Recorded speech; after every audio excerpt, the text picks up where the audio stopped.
The spring sunlight streaming through Le Petit Déjeuner's windows catches Madison's enormous engagement ring, sending prisms dancing across our brunch table. My sister's hand flutters as she describes her dream Napa Valley wedding venue, each movement calculated to showcase the 3-carat diamond. Mother sits beside her, cutting her Belgian waffle into precise squares while maintaining that practiced smile I've known all my life, the one that means she's about to ask for something. Father checks his Rolex again. Third time in 5 minutes. "Let's get down to business," he announces, interrupting Madison's detailed description of wine cave dinner receptions. "We have the preliminary budget prepared." My coffee cup pauses halfway to my lips as Mother slides a thick folder across the white tablecloth.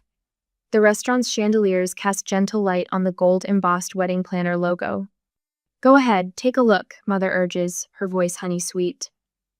Madison's been working with the most exclusive wedding coordinator in Napa. I set my cup down and open the folder. Numbers march down the page in neat columns. Venue rental, catering, flowers, band, wedding planner fees.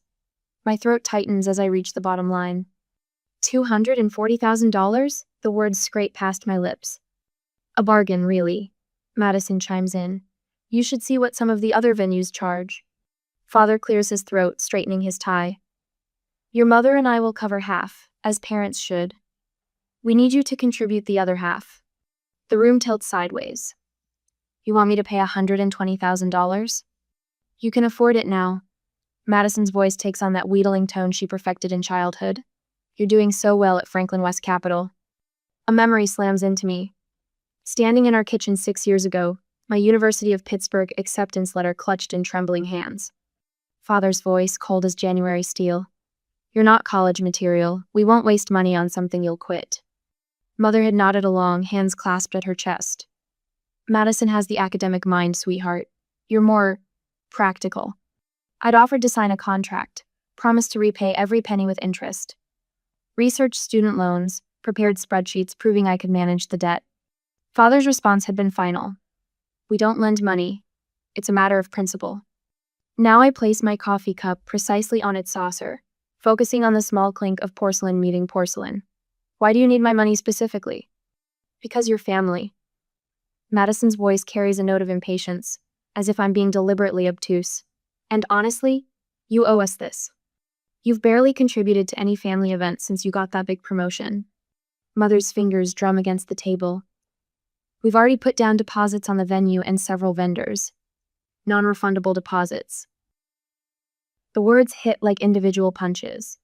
They'd planned this ambush, counted on my money without even asking. Just like they'd planned my future without asking, decided my limitations without evidence. I hear my voice emerge, quiet and steady. 6 years ago, when I begged you to help me go to college, what did you say, Father?" His jaw tightens. Mother's practiced smile slips. "You said you don't lend money, that it was a matter of principle." Each word falls like ice into the sunlit space between us. "You said I wasn't worth the investment." "That was completely different," Mother interjects, flustered. "This is Madison's wedding, your sister's special day. And my education wasn't special?" The calm in my voice surprises even me. "My dreams didn't matter?" "Now see here." Father's face flushes red above his collar. "You've turned out fine without college. Better than fine. So I'd say we were right about that, weren't we? You should be grateful. I don't lend money." The words taste like victory on my tongue. "It's a matter of principle." Madison's mouth drops open. "You can't be serious." "I am." I stand, smoothing my skirt. "And since you've already put down those non-refundable deposits, I suggest you start looking for alternate funding sources." Renee Miller. Father's voice cracks like a whip. "Sit down, we're not finished here." I pick up my purse, letting the familiar weight center me. "Yes, we are. The Bank of Renee is permanently closed to this family, just like the Bank of Mom and Dad was closed to me 6 years ago." I turn and walk away, my heels clicking against the hardwood floor. Behind me, Madison's voice rises in protest. Mother calls my name, and Father's chair scrapes back. But I don't stop. "Don't turn around." The maitre d' opens the door with a small bow. Spring sunshine wraps around me like a blanket. For the first time in years, the weight of seeking my parents' approval lifts from my shoulders. They made their choice 6 years ago. Today, I made mine. My phone buzzes as I reach my car. A text from Madison. You're ruining everything. I already told everyone about the wine cave reception. I silence my phone and start the engine. The future stretches before me, bright and clear, and finally, completely my own. Days pass in the office and clients and meetings. But a week later, my aunt's call changed everything. Out at my aunt's house, Aunt Carol's hands tremble as she slides the manila folder across her antique coffee table. I found these when cleaning out Dad's study last week. Her floral perfume, unchanged since my childhood, fills the space between us. You deserve to know. The folder's edges show wear, yellowed with age. Inside, statements from Cleveland First Bank span years' monthly reports for the Miller Children's Educational Trust. My throat closes. Children's, as in plural?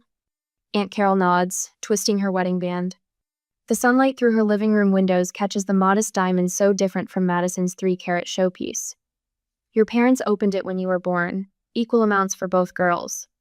Numbers blur before my eyes. Regular deposits, steady growth, enough for 2 full college educations. Where did it go? The words scrape past my lips. Madison's nil tuition, her apartment in Manhattan, that summer program in Paris. Aunt Carol's voice drops. They told everyone you chose not to go to college. That you wanted to start working right away. The room spins. Madison knew. All those years of watching me fight for a chance at higher education, she knew about the money that should have been mine. My phone buzzes. Another text from Madison. You're destroying this family. Mom hasn't stopped crying since brunch. I silence the phone, tucking it away. Who else knows? Your grandfather figured it out last year. That's why he sold the RV. Aunt Carol pulls out another document, a bank receipt. He wanted to help you, but your father blocked the transfer. Said it would undermine their parenting decisions. A knock at the front door makes us both jump.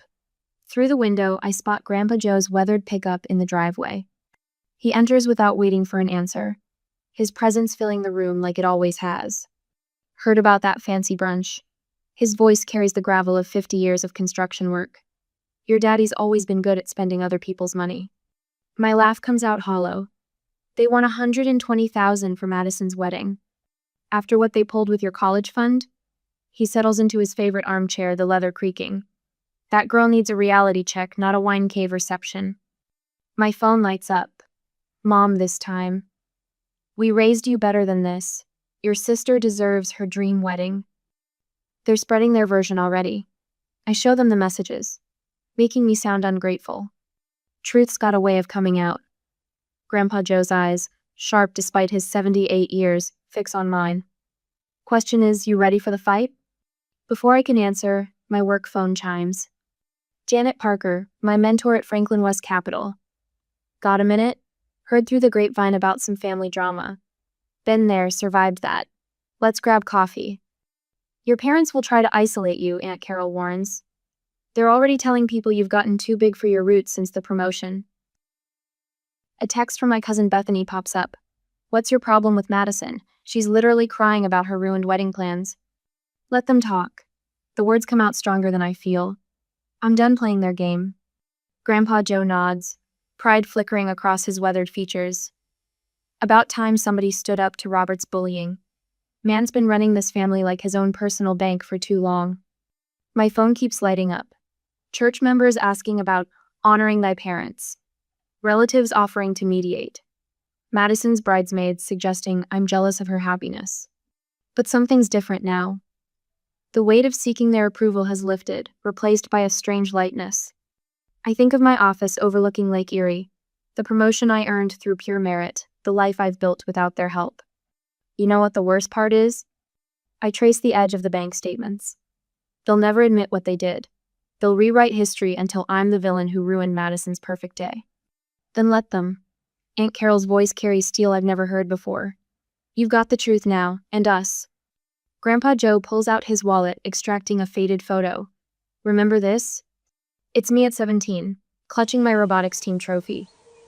Dad had refused to attend the competition, said I was wasting time that could be spent learning practical skills. College material. Grandpa Joe taps the photo. Always were. They just couldn't see past their golden child. My phone buzzes again. Madison. You're too good for this family now, aren't you? Guess all that money went to your head. I think of the college fund that should have been half mine. Of Madison watching me beg for educational scraps while she enjoyed Manhattan views. Of my parents spreading lies about my choices to protect their narrative. The anger rises clean and sharp, burning away the last traces of doubt. I stand, gathering the documents. Thank you, both of you, for telling me the truth. What will you do? Aunt Carol asks. I smooth my skirt, check my reflection in her mirror. The woman looking back isn't the girl who once begged for crumbs of parental approval. I'm going to let them live with their choices. My voice comes out calm, certain, just like they forced me to live with theirs. Grandpa Joe rises, pulling me into a fierce hug that smells of Old Spice and woodshop. Sunday dinners at my house from now on, let them have their wedding planning. My phone lights up one final time. A message from Sarah, my best friend since 3rd grade. They're telling everyone you've changed. Yeah, you have. You got stronger. I walk out into the spring sunshine, the folder of proof tucked safely in my bag. Behind me, the door closes on decades of lies. Ahead, the truth stretches bright and clean, a road all my own. Let them talk. I know who I am now. And I'm done asking permission to exist. At the present, at my office 3 weeks later, the social media notification pops up on my phone screen. Linda Miller shared a post. My thumb hovers over the preview. After 3 weeks of radio silence following the brunch confrontation, Mother has resorted to her favorite weapon, the court of public opinion. When did children stop honoring their parents? So heartbroken to see the values we instilled being thrown away for material gain. The comments roll in beneath her post. Church ladies offering prayer hands emojis. Family friends expressing shock and dismay. Uncle Roger writing a paragraph about ungrateful millennials. I set my phone face down on my desk at Franklin West Capitol, focusing on the steady hum of market data, scrolling across my dual monitors. Numbers don't lie. Numbers don't manipulate. Numbers don't post passive-aggressive screeds on Facebook. Renee? Janet Wu, my boss, stands in my office doorway. Got a minute? I follow her into her corner office, where Lake Erie stretches slate gray beneath October clouds. Janet gestures for me to sit, then closes the door. Your Miller Tech analysis was spot on. That acquisition prediction? She pauses, studying my face. But you look like someone just shorted your whole portfolio. The laugh that escapes sounds hollow even to my ears. Family drama, nothing that affects work. Janet leans back. Would this drama involve a certain wedding that half of Cleveland society is buzzing about? Heat crawls up my neck. Madison's been talking. Your sister called our mutual friend Caroline Bishop. Apparently you're punishing the family by refusing to contribute to her wedding fund.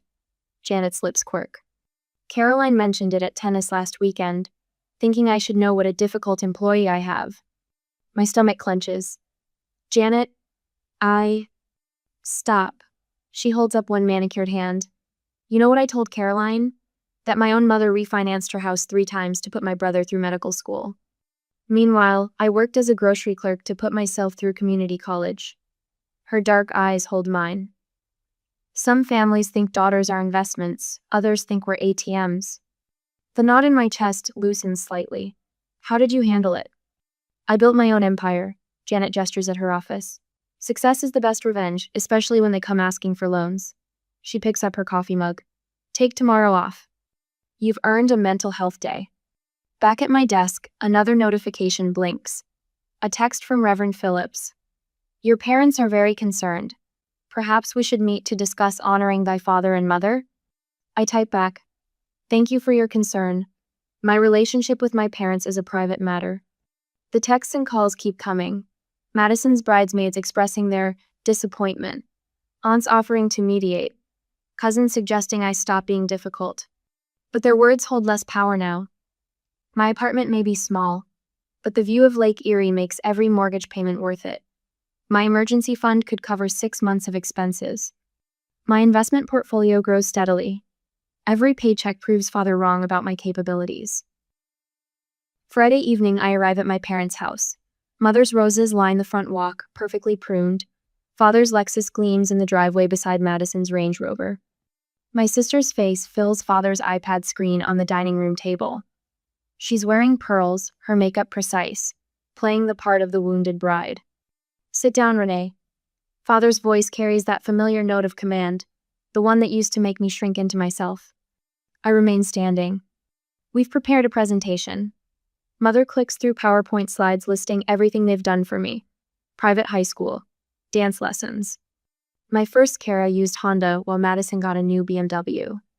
You had advantages many children only dream of, Father concludes. Now it's time to show gratitude. Gratitude. The word tastes bitter. Let's talk about what you didn't do. I pull out my own tablet, open a spreadsheet.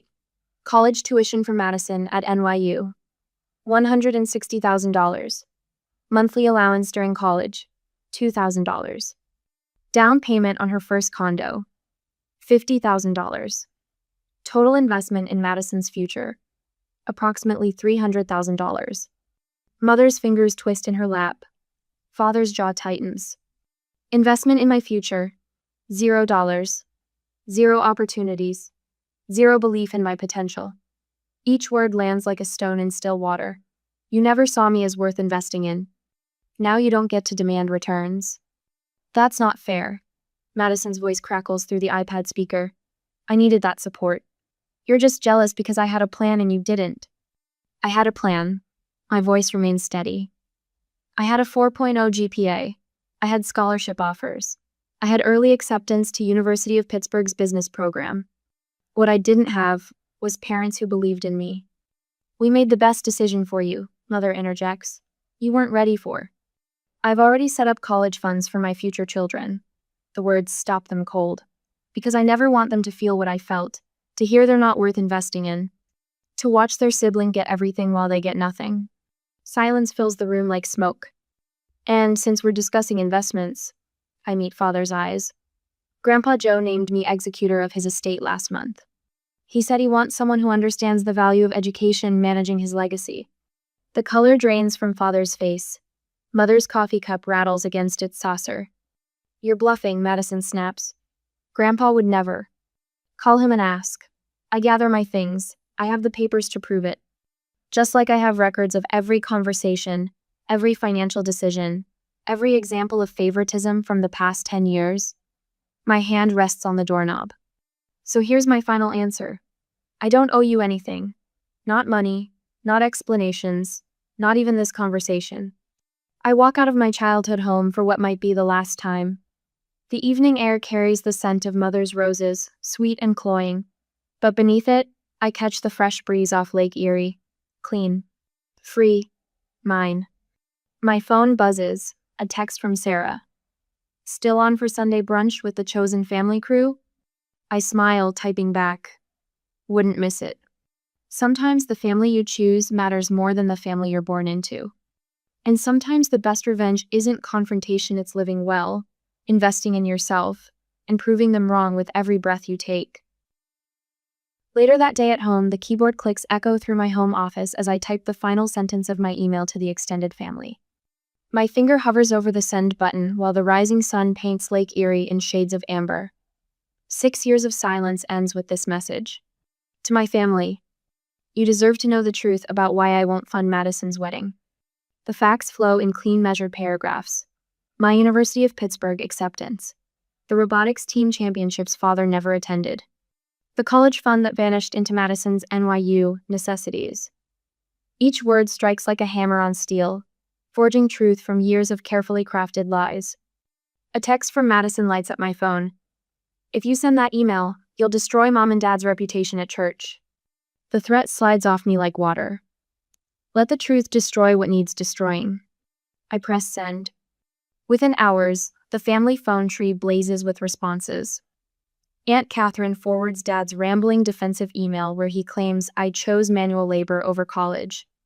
Uncle Robert sends screenshots of Mom's Facebook post about ungrateful children who forget their upbringing.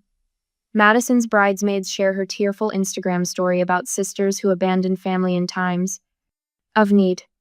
But they miscalculated. Cousin Jennifer calls first. I found your old robotics competition photos, the ones where you won state finals.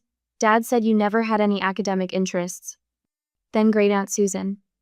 Your mother told me you refused their college money because you wanted to work retail. I had no idea they spent your fund on Madison's apartment. The church gossip mill grinds in unexpected directions. Mrs. Peterson from the prayer chain forwards an email thread where mom tried rallying support against me. But the responses focus on how a good Christian mother could deny one daughter an education while spoiling another. Madison's wedding vendors start asking uncomfortable questions. The Napa Valley venue requests proof of funds after a credit check. The wedding planner drops subtle hints about scaling back expectations. 3 bridesmaids back out, citing the cost of cross-country flights. My phone buzzes with a number I haven't seen in years. Dr. Williams, my high school physics teacher. I kept your college application essay, she says without preamble. The one about using robotics to teach STEM to underprivileged kids. I'm sending it to your grandfather. He should see what they prevented you from achieving. The local business journal runs a profile on Franklin West Capital's rising stars. My photo appears above a quote about determination and self-made success. Dad's business associates start asking questions about why his daughter needed student loans when he drives a new Mercedes. Grandpa Joe hosts a family reunion. Madison and our parents decline, citing wedding preparations. 30 relatives attend. The photo album comes out, and suddenly everyone notices the pattern. Madison's lavish Sweet 16 while I worked 2 jobs, her new car while I took the bus, her spring break trips while I stayed home. Your father always said you weren't interested in college, Grandma says, steel in her voice. Funny how that story changes when the proof comes out. More cracks appear. Madison's friends whisper about her 5-figure wedding dress while she still has student loan debt. The church finance committee questions Dad's business practices. Mom's prayer group starts meeting without her. My phone chimes again. A text from Madison. The venue canceled. Said something about financial verification failure. This is all your fault. I pour a glass of wine and watch the sunset paint the lake crimson. Let them rage against the truth. I earned my piece one client account at a time, one promotion after another, while they built their life on lies. A certified letter arrives from Dad's lawyer, demanding I cease and desist spreading malicious falsehoods about family matters. I forward it to my own attorney without opening it. The truth stands on its own evidence. Grandpa Joe sends a group text to the extended family. Family reunion photo albums been digitized. Interesting how some memories look different in hindsight. Anyone want copies? 30 relatives respond. Yes. Madison's final text arrives at midnight. Mom and Dad took out loans in our names for the business. I knew but never told you. Please don't look into it. But I already have. The lake mirrors the stars as I forward the evidence to my lawyer. Sometimes the best revenge isn't a counterattack. It's simply bringing darkness into light. Truth by truth. Lie by lie. Until nothing remains but what's real. The morning sunlight floods my corner office at Franklin West Capital, painting golden rectangles across the mahogany desk where I've arranged the documents in precise rows. 6 years of bank statements. Credit reports. Loan applications with forged signatures. Each paper represents another brick in the wall of evidence I've built. My phone vibrates. Sarah's text appears. They just passed security. Heading up. I straighten my charcoal pencil skirt and check my reflection in the window. The woman staring back bears little resemblance to the teenager who once begged for college tuition. Her eyes hold steel now, not tears. The elevator chimes. Through the glass wall, I watch them march down the hallway like an invasion force. Father leads, his Brooks Brothers suit crisp despite the June humidity. Mother follows, clutching her Hermes bag like a shield. Madison trails behind, her Jimmy Choos clicking a staccato rhythm against marble floors. Renee. Father bursts through my office door without knocking. This nonsense ends today. I remain seated, one hand resting on the stack of documents. Please, come in. Mother perches on the edge of a visitor's chair, while Madison hovers near the window. Father remains standing, towering over my desk. We've prepared legal documents. He slaps a thick folder onto my blotter. You'll sign them today. I open the folder, scan the first page. A promissory note for $120,000 plus damages? Plus emotional distress. Madison's voice wavers. Do you know how many people I had to uninvite from the wine cave reception? The deposit alone. You're going to sign. Father jabs his finger at the signature line. You owe us this much for raising you. A knock at my door. Stan Richards enters, his rumpled suit and wire-rimmed glasses making him look more like a professor than Father's attorney friend. Now see here, young lady. Stan adjusts his glasses. Your parents have documented evidence of verbal contracts. Actually, I press the intercom button. Could you join us now? The door opens again. Victoria Chen strides in, her Louboutin and tailored suit radiating corporate law confidence. I'm Victoria Chen, Miss Miller's attorney. I believe you were about to discuss verbal contracts? Father's face flushes. This is a family matter. Then let's discuss family. I open the first folder. Like these credit cards opened in my name while I was in high school. Or these student loans taken out under Madison's social security number without her knowledge. I meet my sister's wide eyes. Though you knew about those later, didn't you, Madison? She sinks into a chair. They said they'd pay them off before. Before what? I spread out more documents. Before the identity theft was discovered? Before the statute of limitations expired? Before I had proof of your complicity? Mother's fingers clutch her purse tighter. We were trying to help. By committing fraud? Victoria's voice cuts like a blade. Identity theft? Wire fraud? Tax evasion? Stan tugs at his collar. Now, these allegations aren't allegations. I push forward a USB drive. They're documented facts, including recorded conversations where you admitted to taking out these loans. Did you know Ohio is a one-party consent state for recordings, Father? The color drains from his face. Here are your options. I fold my hands on the desk. Drop all demands regarding Madison's wedding. Sign these papers acknowledging the fraudulent loans and agreeing to repay them in full. Or, I let the silence stretch. I press charges. You wouldn't dare, Father's voice cracks. Your own parents. The same parents who said I wasn't college material? Who spent my college fund on Madison's NYU shopping sprees? The calm in my voice surprises even me. Try me. Madison burst into tears. I never meant. They said it was temporary. Stan. Father turns to his friend. Tell her she can't. Actually. Stan removes his glasses, polishing them with a handkerchief. Given the evidence Miss Miller has gathered, I strongly advise you to accept her terms. Security is waiting outside. I press the intercom again. They'll escort you to the conference room to sign the papers, or to the lobby, depending on your choice. Mother stands, her perfect makeup cracking along with her composure. How could you do this to your family? I learned from the best. I open another folder. Remember what you told me about college loans, Father?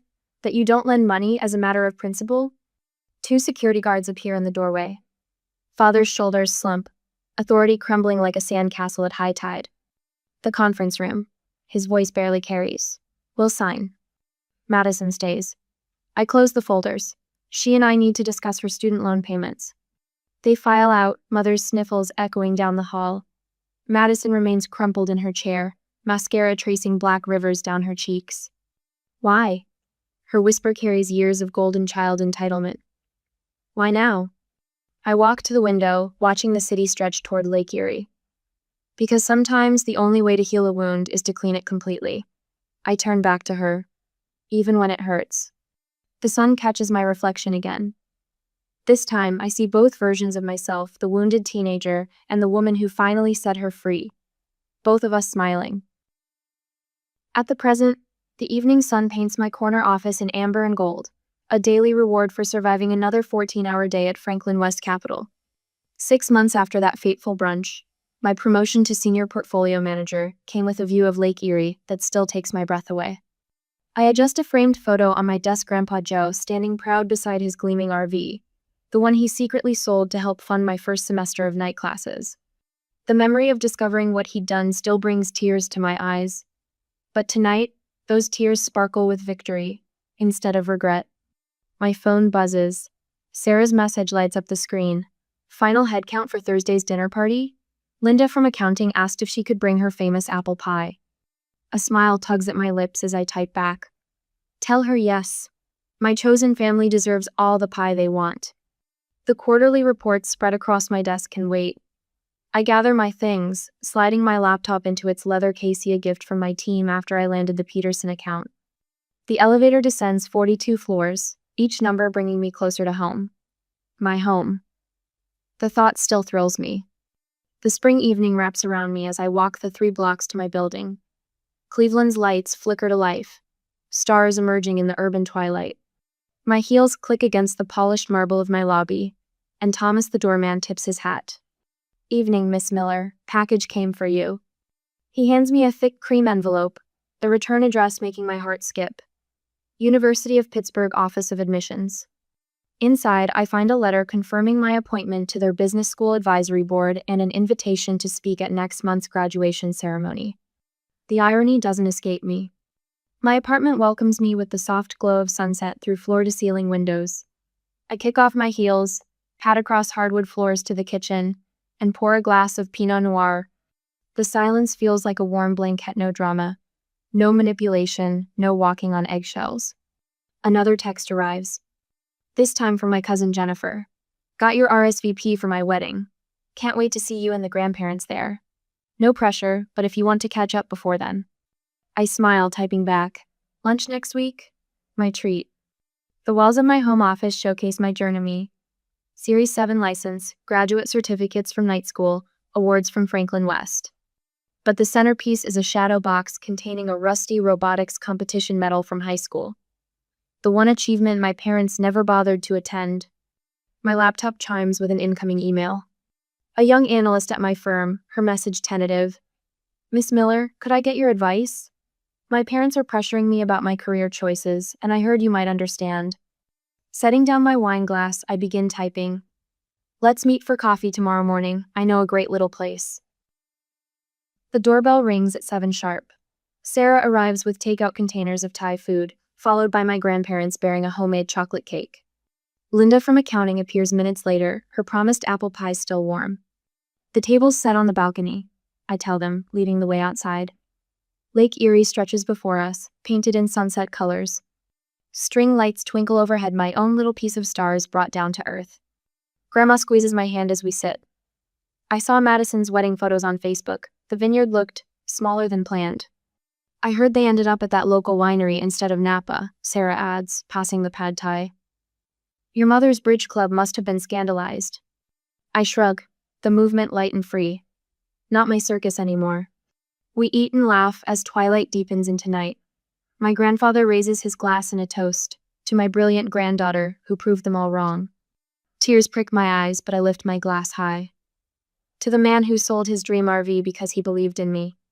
Later, after the dishes are cleared and my chosen family has gone home, I stand at my bedroom window. The city sparkles below, a testament to all the dreams that find their way despite the odds. My reflection in the glass shows both versions of Metha, uncertain teenager clutching a college rejection letter, and the woman who built her own success story brick by brick. My phone lights up one last time. A text from Madison. "I understand now. What they did. What I did. I'm sorry." I let the message sit unanswered, a bridge I'm not ready to cross. Tomorrow I'll review applications for the scholarship fund I created for non-traditional students. Tomorrow I'll mentor another young woman fighting to prove her worth. Tomorrow I'll continue building a life that needs no one's approval but my own. But tonight, I simply stand in my success, letting it fill my lungs like oxygen. The hurt teenager inside me finally exhales, knowing she was always worthy. She just needed someone to believe in her. That someone turned out to be me.